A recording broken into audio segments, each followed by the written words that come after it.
Bonjour, 1er janvier 2026. Pour souhaiter les vœux, il est facile d'être optimiste de manière générale, et puis on se dit en fait le monde va mal.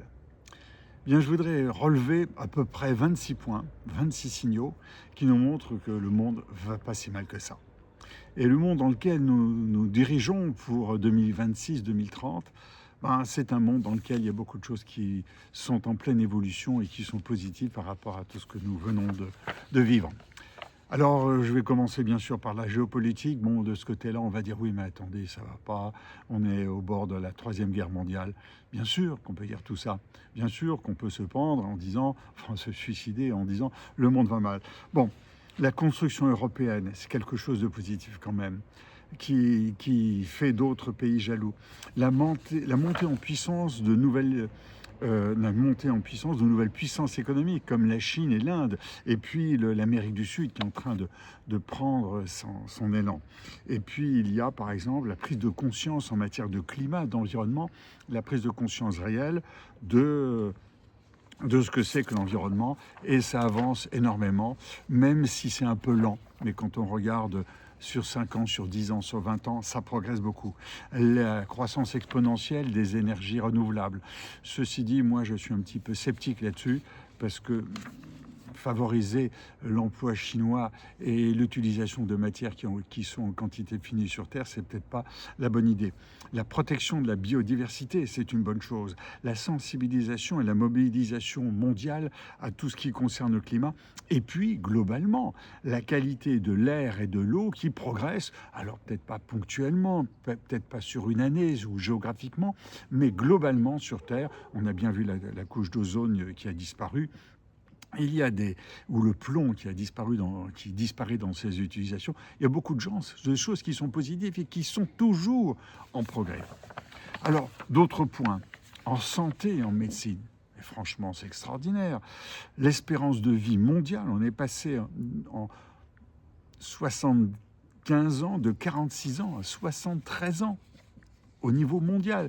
La mortalité infantile, qui a beaucoup baissé, l'éradication des maladies, on en a parlé par exemple de la variole, même s'il y a un petit retour qui se passe, la vaccination mondiale dans de nombreuses maladies.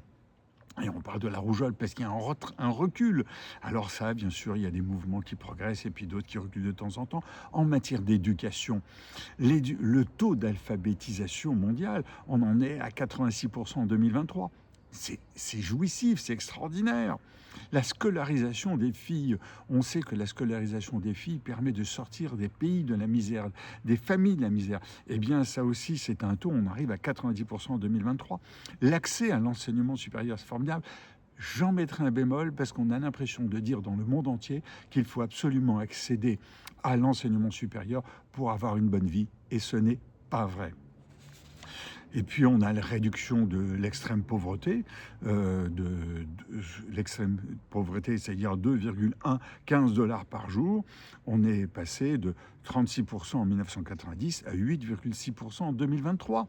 Il y a des progrès et ça continue. La croissance économique, c'est quelque chose qui se développe.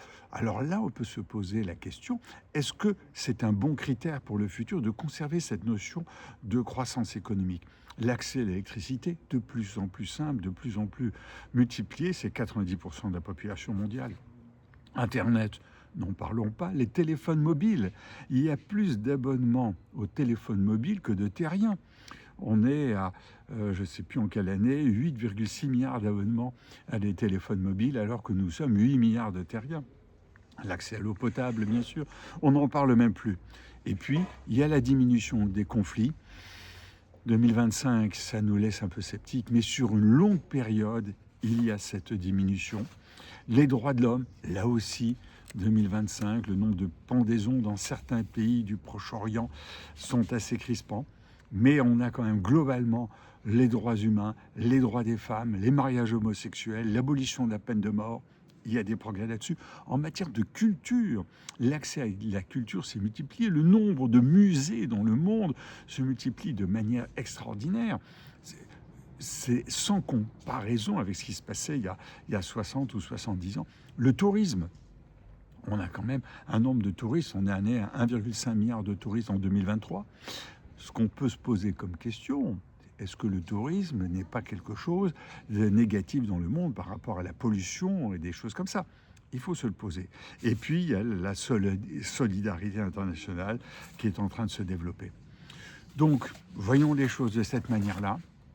Nous sommes dans un monde qui a beaucoup progressé sur ces dernières années et sur le futur, il continuera à progresser. Je vous souhaite une bonne année et je repars en plongée tout en étant sous cet olivier. À bientôt.